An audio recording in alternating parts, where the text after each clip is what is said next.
আসসালামু আলাইকুম। এটিএন বাংলা সংবাদে সবাইকে স্বাগত জানাচ্ছি আসিফুর রহমান সাগর। শুরুতেই বিআরবি কেবলস সংবাদ শিরোনাম। শেখ হাসিনা সহ হাদি হত্যার আসামিদের ফেরত চাইল বাংলাদেশ। ভারত সফরে ঢাকা দিল্লি সম্পর্ক দৃঢ় করার প্রত্যাশা দুদেশের পররাষ্ট্রমন্ত্রীর। ভিসা প্রক্রিয়া সহজ করার আশ্বাস।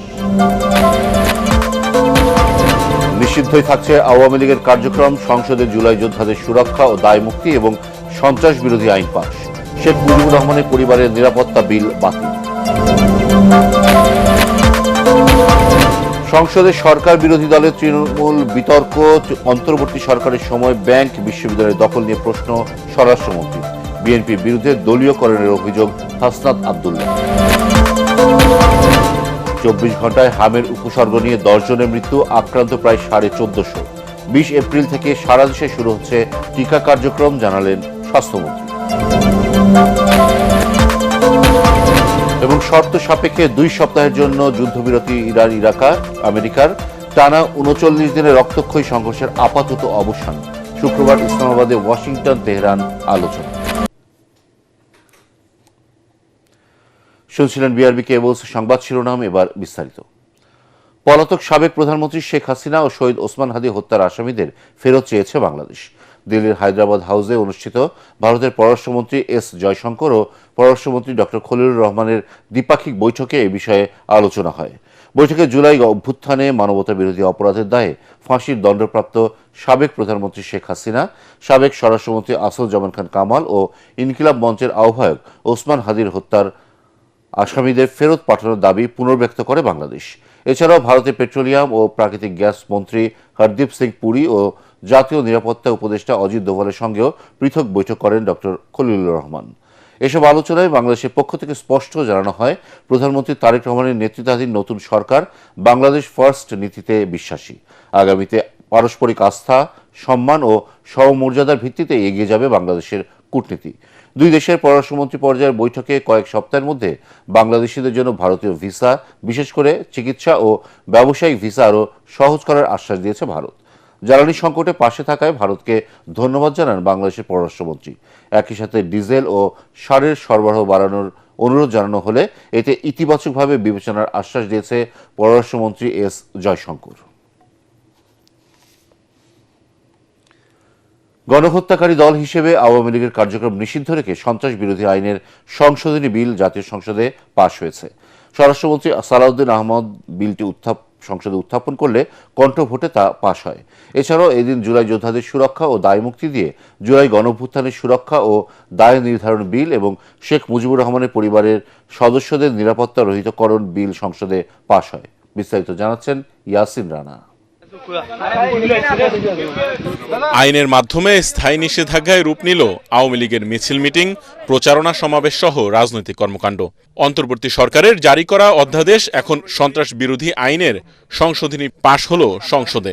স্বরাষ্ট্রমন্ত্রী সালাউদ্দিন আহমদ বিলটি সংসদে উত্থাপন করেন। এ সময় বিরোধী দলীয় নেতা ডাক্তার শফিকুর রহমান এ নিয়ে বিস্তারিত জানতে চান। এই সংক্রান্ত একটা তুলনামূলক শীট আমরা এই 3-4 মিনিট আগে হাতে পেয়েছি, তো এটা পুরো পড়তে পারি নাই, যেহেতু আইনটা অবশ্যই একটা সেনসিটিভ আইন। কিন্তু সংসদের নিয়ম অনুযায়ী বিলটি উত্থাপনের আগেই এ সংক্রান্ত বিষয় সুরাহা হওয়ায় স্পিকার হাফিজউদ্দিন আহমদ বিরোধী দলীয় নেতার আবেদন নাকচ করে বিলটি কণ্ঠভোটে দেন। এ সময় সর্বসম্মতিক্রমে জাতীয় সংসদে পাশ হয় সন্ত্রাস বিরোধী আইনের সংশোধনী বিল। এই বিলটা হলো একটি গণহত্যাকারী সন্ত্রাসী সংগঠনের নিষিদ্ধকরণ সংক্রান্ত একটা অ্যামেন্ডমেন্ট। আগের যে আইন ছিল সন্ত্রাস বিরোধী আইন, সেটা অ্যামেন্ডমেন্টের জন্য মানে বিরোধী দলীয় নেতা নিশ্চয়ই স্মরণে থাকার কথা, ওনারা এবং এনসিপির বন্ধুরা সবাই মিলে এটা আন্দোলন করেছিলেন। সেই আন্দোলনের প্রেক্ষিতে এটা মোটামুটি বাংলাদেশে একটা জনমত সৃষ্টি হয়েছিল। সেই প্রেক্ষিতে তাদের কার্যক্রম নিষিদ্ধ করা হয়েছে সন্ত্রাস বিরোধী আইনে, এবং অ্যাকর্ডিংলি সেটা নির্বাচন কমিশনে তাদের রেজিস্ট্রেশনটাও সাসপেন্ডেড হয়ে আছে। এছাড়াও এদিন জুলাই যোদ্ধাদের সুরক্ষা ও দায় মুক্তি দিয়ে জুলাই গণঅভ্যুত্থানের সুরক্ষা ও দায় নির্ধারণ বিল পাশ হয় জাতির পিতার পরিবার সদস্যগণের নিরাপত্তা দিয়ে 2009 সালে তৈরি করা আইনের রহিতকরণ বিল। এদিন 9টি সহ সংসদে মোট 32টি বিল পাশ হয়েছে। ইয়াসিন রানা, এটিএন বাংলা, ঢাকা। সংসদে বাকযুদ্ধে বিসিবিকে বাপের দোয়া ক্রিকেট বোর্ড বলে উল্লেখ করেছেন বিরোধী দলীয় সংসদ সদস্য হাসনাত আব্দুল্লাহ। তার আশঙ্কা, ভবিষ্যতে মানবাধিকার কমিশন সহ বেশিরভাগ প্রতিষ্ঠানকে বাপের দোয়া কমিশন করবে বিএনপি সরকার। জবাবে স্বরাষ্ট্রমন্ত্রী সালাউদ্দিন আহমদ জানান, বাবা মায়ের দোয়া কোনো কমিটি করেননি তারা। অন্তর্বর্তী সরকারের সময় ব্যাংক ও বিশ্ববিদ্যালয়গুলো কারা দখল করেছিল তা নিয়ে প্রশ্ন তোলেন মন্ত্রী। ইয়াসিন রানার আরেকটি রিপোর্ট। সংসদ অধিবেশনের 11তম দিনে জুলাই গণঅভ্যুত্থান সুরক্ষা ও দায় নির্ধারণ আইন উত্থাপন হলে তাতে আলোচনায় অংশ নিয়ে রাষ্ট্রীয় বিভিন্ন প্রতিষ্ঠানে দলীয়করণের বিষয়ে বাকযুদ্ধে মেতে ওঠেন কুমিল্লা 4 আসনের সংসদ সদস্য হাসনাত আব্দুল্লাহ ও স্বরাষ্ট্রমন্ত্রী সালাউদ্দিন আহমদ। নবীন এই সংসদ সদস্যের অভিযোগ, বর্তমানে নগ্নভাবে প্রতিষ্ঠানগুলো দলীয়করণ করা হচ্ছে। বিসিবি এখন বাপের দোয়া ক্রিকেট বোর্ডে পরিণত হয়েছে। এখন আর বাংলাদেশ ক্রিকেট বোর্ড এটা নাই, এটা হয়ে গেছে হচ্ছে বাপের দোয়া ক্রিকেট বোর্ডে পরিণত হয়েছে। যেভাবে বর্তমানে প্রতিষ্ঠানগুলো নগ্নভাবে দলীয়করণ করা হচ্ছে, সেজন্য জাতীয় মানবাধিকার কমিশন যে দলীয়করণ করা হবে না, আবার বাপের দোয়া একটা মানবাধিকার কমিশন বা বিরোধী দল দমন কমিশন করা হবে না, এটার প্রতি কিন্তু আমাদের আস্থা নাই। এর কড়া জবাব দেন স্বরাষ্ট্রমন্ত্রী। অন্তর্বর্তী সরকারের সময় ক্রীড়া সেক্টর, ব্যাংক ও বিশ্ববিদ্যালয়গুলোতে কারা পেশি শক্তি ব্যবহার করে নিয়োগ দিয়েছে সে নিয়ে প্রশ্ন তোলেন তিনি। কিসের মধ্যে কি পান্থাবাতে কি, এতদিন পর্যন্ত শুনতাম মায়ের দোয়া পরিবহন আছে, আজকে মাননীয় সদস্যের কল্যাণে দেখলাম বাপের দোয়া কমিটিও আছে। বিশ্ববিদ্যালয় এবং বাংলাদেশ ব্যাংক দখল কারা করেছিল মাননীয় স্পিকার ইন্টারিম গভর্নমেন্টের সময়, সেটা এই দেশের মানুষ জানে।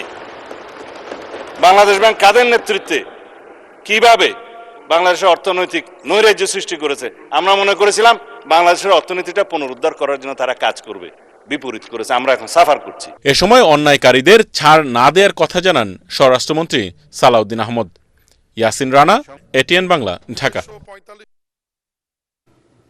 3রা মে নয়, হাম প্রতিরোধে সারা দেশে আগামী 20 এপ্রিল থেকেই টিকা কার্যক্রম শুরু হচ্ছে বলে জানিয়েছেন স্বাস্থ্যমন্ত্রী সরদার মোহাম্মদ সাখাওয়াত হোসেন। জাতীয় সংসদের প্রথম অধিবেশনে 11তম দিনের কার্যক্রমে ব্রাহ্মণবাড়িয়া 2 আসনের সংসদ সদস্য ব্যারিস্টার রুমিন ফারহানার এক প্রশ্নের জবাবে তিনি এ তথ্য দেন। বিসিজি ও পেন্টা সহ শিশুদের যে 10 ধরনের টিকার মজুদ কমে গেছে তা ইউনিসেফের কাছ থেকে কেনার প্রক্রিয়া চলমান বলেও জানান স্বাস্থ্যমন্ত্রী। ইমদাদুল্লাহ বাবুর রিপোর্ট। দেশে হামের পরিস্থিতি উদ্বেগজনক আকার ধারণ করেছে। 15ই মার্চ থেকে এ পর্যন্ত 8,000 জনের বেশি মানুষ হামে আক্রান্ত হওয়ার খবর দিয়েছে স্বাস্থ্য অধিদপ্তর। শতাধিক শিশু সংক্রামক রোগটিতে মৃত্যুবরণ করেছে। নোটিশ পাওয়া গেছে। উদ্বেগ ছড়িয়েছে সংসদেও। হাম বা মিজলসের টিকা কার্যক্রম নিয়ে সংসদে প্রশ্ন তোলেন ব্রাহ্মণবাড়িয়া 2 আসনের সংসদ সদস্য রুমিন ফারহানা। জবাবে স্বাস্থ্যমন্ত্রী সরদার মোহাম্মদ সাখাওয়াত হোসেন জানান, ইউনিসেফের মাধ্যমে 2,19,00,000 ডোজ টিকা সংগ্রহ করা হয়েছে। ঢাকা এবং তার পার্শ্ববর্তী এলাকা এবং ঘনবসতিপূর্ণ শহরের বস্তিগুলো অনেক বেশি সংখ্যক লোক থাকে এবং একটা ঘরের সঙ্গে আরেকটা ঘরের কোনো দূরত্বই নাই। সেই জায়গাগুলো এখন হামের হটস্পটে পরিণত হয়েছে। 98 জন শিশু সন্দেহজনক হামে মারা গেছে। সুতরাং এটাকে কেবল পরিসংখ্যান হিসেবে না দেখে একটা মায়ের কান্না, একটা পিতার আর্তনাদ এবং চিরজীবনের জন্য একটা পরিবারে যে শোক নেমে আসে, সেটার দিকে আমরা একটু তাকাই। Dhaka is not included in that hotspot area. 12 তারিখ থেকে we are going to cover Dhaka city north, south, Mymensingh and Borishal city corporation.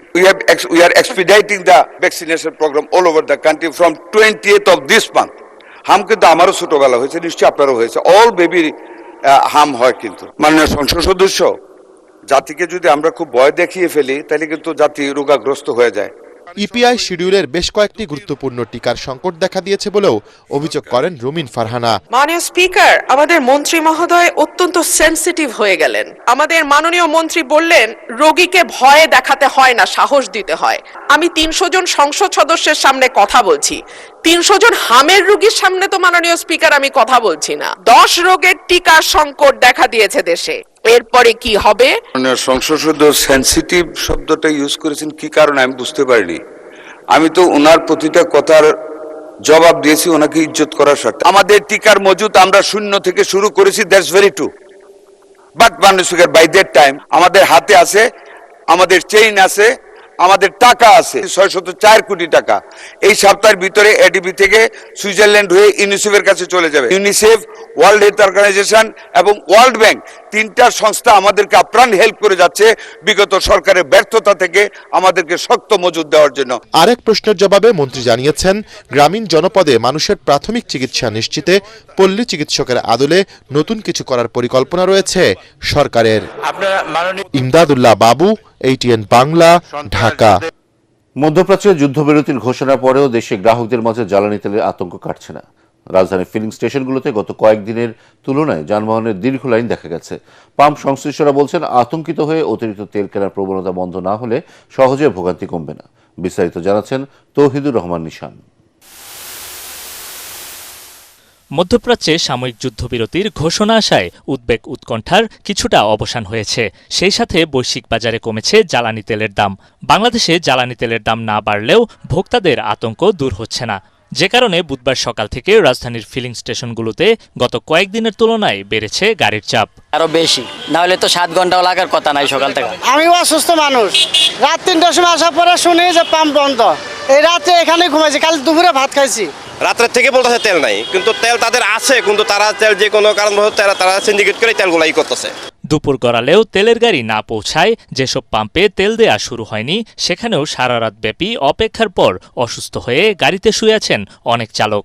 অসুস্থ ভাই, গতকালকে 12টায় খামার বাড়িতে সিরিয়াল ছিল, খামার বাড়ি থেকে এই পর্যন্ত আসছি গতকালকে রাত বেলা 12টার থেকে। 14-15 ঘন্টা হয়ে গেছে, এখন পর্যন্ত আমাদের কোনো মালিক কেউ বলে নাই যে আমাদের ড্রাইভারটা যে রাস্তায় চলে গেছে তেল নিতে, ও কি খাইলো না খাইলো এই খোঁজ খবরটা এখন পর্যন্ত কোনো মালিক আমাদেরকে রাখে না। রাস্তাঘাটেও যানজটের সৃষ্টি হচ্ছে তেলের দীর্ঘ লাইনের কারণে, যা সামলাতে বেগ পেতে হচ্ছে আইনশৃঙ্খলা বাহিনীর সদস্যদের। আতঙ্কিত হয়ে তেল কেনার ব্যাপারে গ্রাহকদের অতি উৎসাহ কমানো না গেলে এই ভোগান্তি কাটানো সম্ভব নয় বলে মনে করছেন অনেকেই। নাগরিক হিসেবে ততটা সচেতন না। প্রত্যেক মানুষের গাড়িতে পর্যাপ্ত পরিমাণ তেল থাকা সত্ত্বেও যার যার বাসায় স্টক করে আবার তেল নেয়, যার জন্য এই কৃত্রিম সমস্যাটা আরো বেশি সৃষ্টি হচ্ছে। তৌহিদুর রহমান নিশান, ATN বাংলা, ঢাকা। এবার ইরান আমেরিকা যুদ্ধ প্রসঙ্গ। অবশেষে যুদ্ধবিরতিতে ইরান আমেরিকা পাকিস্তানের মধ্যস্থতায় শর্ত সাপেক্ষে 2 সপ্তাহের যুদ্ধবিরতিতে সম্মত হয়েছে দুই দেশ। টানা 39 দিনের রক্তক্ষয়ী সংঘর্ষের পর আপাতত অবসান ঘটল যুদ্ধের। তবে যুদ্ধে নিজেদের বিজয় হয়েছে বলে দাবি করেছে দুই পক্ষই। এদিকে পাকিস্তানের প্রধানমন্ত্রী শাহবাজ শরীফ শান্তি প্রতিষ্ঠার আলোচনার জন্য যুক্তরাষ্ট্র ও ইরানের প্রতিনিধি দলকে ইসলামাবাদে আমন্ত্রণ জানিয়েছেন। অন্যদিকে ইরানের সঙ্গে যুদ্ধবিরতি সত্ত্বেও লেবাননে হামলা অব্যাহত রেখেছে ইসরায়েল। হামলায় কমপক্ষে 89 জন নিহত ও 8 শতাধিক মানুষ আহত হয়েছেন। হামলা অব্যাহত থাকলে যুদ্ধবিরতি থেকে বের হয়ে যাওয়ার হুঁশিয়ারি তেহরানের। মাসুদ রানার রিপোর্ট। 2 সপ্তাহের জন্য যুদ্ধবিরতিতে সম্মত হয়েছে যুক্তরাষ্ট্র, ইসরায়েল ও ইরান। পাকিস্তানের মধ্যস্থতায় কার্যকর হয়েছে এই চুক্তি। লেবানন ব্যতীত ইরানের যুদ্ধ বন্ধে রাজি হয়েছে ইসরায়েল। এমনকি 2 সপ্তাহের জন্য হরমুজ প্রণালী দিয়ে নিরাপদে চলাচল করা যাবে নিশ্চিত করেছেন তেহরান। ইরানের সরকারি গণমাধ্যমে যুদ্ধবিরতির 10টি শর্ত তুলে ধরা হয়েছে। সেখানে বলা হয়, ইরানে ফের হামলা না চালানোর নিশ্চয়তা, হরমুজ প্রণালীতে ইরানের নিয়ন্ত্রণ অব্যাহত থাকা, ইরানের পরমাণু সমৃদ্ধকরণে অনুমতি দেওয়া, ইরানের উপর থেকে সব ধরনের নিষেধাজ্ঞা প্রত্যাহার, ইরানের বিরুদ্ধে জাতিসংঘের নিরাপত্তা পরিষদে পাশ হওয়া সকল প্রস্তাব প্রত্যাহার, আন্তর্জাতিক পরমাণু শক্তি সংস্থার প্রস্তাবগুলো বাতিল, ইরানকে ক্ষতিপূরণ দেওয়া, মধ্যপ্রাচ্য থেকে মার্কিন সেনা প্রত্যাহার এবং লেবানন সহ সব ফ্রন্টের যুদ্ধ বন্ধ করা। এ সময় ইরানের ভূখণ্ডে হামলা না চালানোর কথা জানিয়েছেন ইসরায়েলের সামরিক বাহিনী। তবে ইরানে বন্ধ করা হলেও লেবাননে হামলা চলবে বলে বিবৃতিতে জানিয়েছেন তারা। আল জাজিরা জানায়, ইরান ও যুক্তরাষ্ট্রের 2 সপ্তাহের যুদ্ধবিরতির পর নিজেদের আকাশ সীমা খুলে দিয়েছে ইরাক। সেই সঙ্গে ইরাকে বন্ধ থাকা সবগুলো বিমানবন্দরের কার্যক্রম চালু করার নির্দেশ দেওয়া হয়েছে। এদিকে শান্তি প্রতিষ্ঠায় আলোচনার জন্য যুক্তরাষ্ট্র ও ইরানের প্রতিনিধি দলকে আমন্ত্রণ জানিয়েছেন পাকিস্তানের প্রধানমন্ত্রী শাহবাজ শরীফ। শুক্রবার ইসলামাবাদে এই আলোচনায় যুক্তরাষ্ট্রের প্রতিনিধি দলে নেতৃত্ব দিতে পারেন দেশটির ভাইস প্রেসিডেন্ট JD ভ্যান্স। যুদ্ধবিরতি শুরু হওয়া কয়েক ঘন্টার পর দক্ষিণ লেবাননে কিছু জায়গা থেকে সাধারণ মানুষকে সরিয়ে যাওয়ার নির্দেশ দেয় ইসরায়েল। এরপর দেশটির দক্ষিণাঞ্চলে ইসরায়েলি বাহিনী হামলায় 8 জন নিহত হয়েছেন। মাসুদ রানা, ATN বাংলা। এবার আন্তর্জাতিক সংবাদ।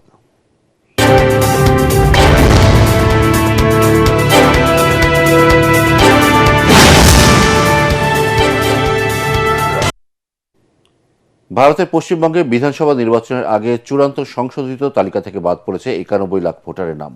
নির্বাচন কমিশন বলছে তারা ভোটার হওয়ার যোগ্যতার মাপকাঠি পার হতে পারেনি। পশ্চিমবঙ্গের নির্বাচন দপ্তরের প্রধান নির্বাহী মনোজ আগরওয়াল জানান, বাদ পড়া এই বিবেচনাধীন ভোটারদের ভাগ্যে কি হবে তা সুপ্রিম কোর্টই ঠিক করবেন। তবে তাদের জন্য ট্রাইব্যুনালে আপিল করার সুযোগ থাকবে। এ লক্ষ্যে সাবেক বিচারপতিদের নিয়ে গড়া হয়েছে 19টি ট্রাইব্যুনাল। সেখানেই অনলাইন ও অফলাইনে আপিল করার সুযোগ থাকবে। আপাতত বাদ পড়া ভোটাররা 23 এপ্রিলের প্রথম দফার নির্বাচনে ভোট দিতে পারবেন না। এবারে জানিয়ে দেব খেলার খবর।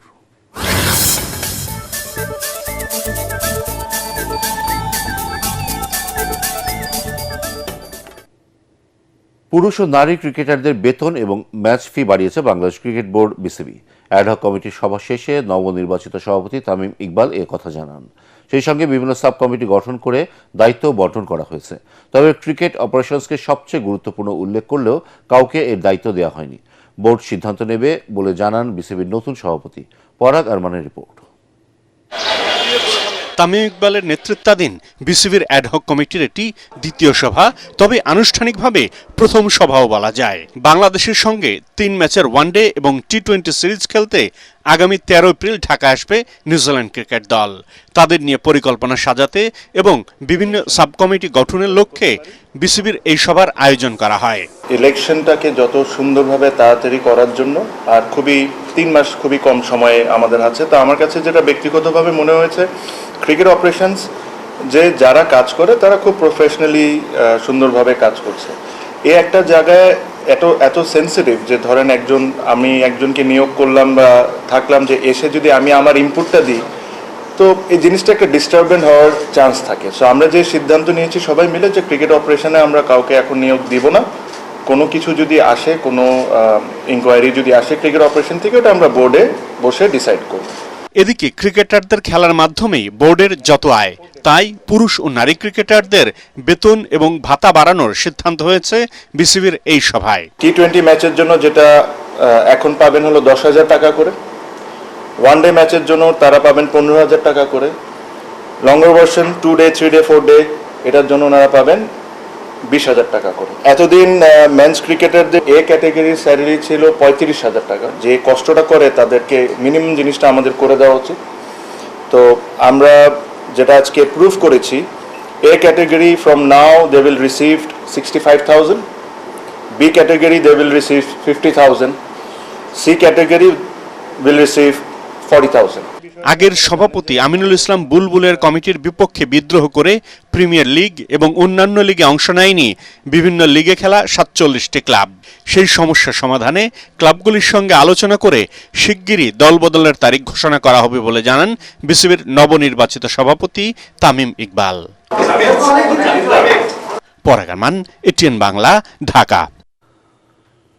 শেষ করার আগে বিআরবি কেবলসের সংবাদ শিরোনাম আরও একবার। শেখ হাসিনা সহ হাদি হত্যার আসামিদের ফেরত চাইল বাংলাদেশ। ভারত সফরে ঢাকা দিল্লি সম্পর্ক দৃঢ় করার প্রত্যাশা দুদেশের পররাষ্ট্রমন্ত্রী। ভিসা প্রক্রিয়া সহজ করার আশ্বাস। নিষিদ্ধই থাকছে আওয়ামী লীগের কার্যক্রম। সংসদে জুলাই যোদ্ধাদের সুরক্ষা ও দায়মুক্তি এবং সন্ত্রাস বিরোধী আইন পাশ। শেখ মুজিবুর রহমানের পরিবারের নিরাপত্তা বিল বাতিল। সংসদে সরকার বিরোধী দলের তৃণমূল বিতর্ক। অন্তর্বর্তী সরকারের সময় ব্যাংক বিশ্ববিদ্যালয়ের দখল নিয়ে প্রশ্ন স্বরাষ্ট্রমন্ত্রী। বিএনপির বিরুদ্ধে দলীয়করণের অভিযোগ হাসনাত আব্দুল্লাহ। 24 ঘন্টায় হামের উপসর্গ নিয়ে 10 জনের মৃত্যু, আক্রান্ত প্রায় 1450। 20 এপ্রিল থেকে সারা দেশে শুরু হচ্ছে টিকা কার্যক্রম, জানালেন স্বাস্থ্যমন্ত্রী। ঢাকা মেডিকেলের চিকিৎসকদের সাথে ঢাকা বিশ্ববিদ্যালয়ের শিক্ষার্থীদের সংঘর্ষ, চিকিৎসা সেবা ব্যাহত। চরম ভোগান্তিতে রোগীরা, ঘটনা তদন্তে 6 সদস্যের কমিটি।